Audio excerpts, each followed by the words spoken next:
عزیز ساتھیوں، آج کی کہانی آپ کی زندگی اور سوچ کو ایک نیا رخ دے گی اور آپ اپنی سوچ میں ایک مثبت تبدیلی محسوس کریں گے۔ ایک دفعہ کا ذکر ہے کہ ایک سوداگر اپنے ساتھیوں کے ساتھ مال تجارت لے کر دوسری جگہ پر روانہ ہوا۔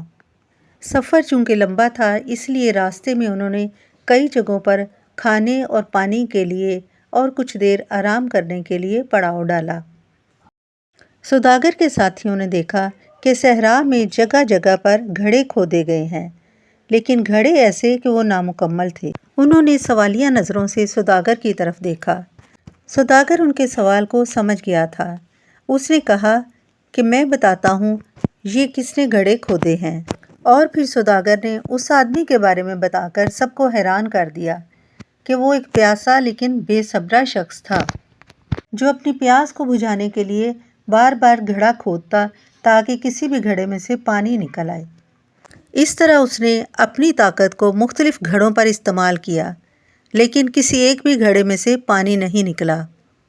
اور پھر سوداگر نے انہیں سمجھایا کہ اس پیاسے لیکن بے صبرے شخص کی محنت ہمارے لیے ایک بہت بڑا سبق چھوڑ گئی ہے۔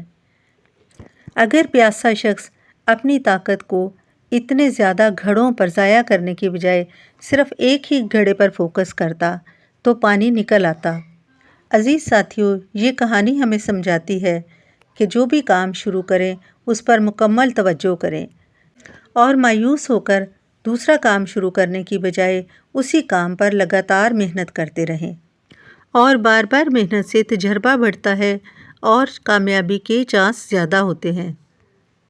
اگر ہم مستقل مزاجی سے کام نہیں لیں گے تو اس بے صبرے شخص کی طرح پیاسے ہی رہ جائیں گے۔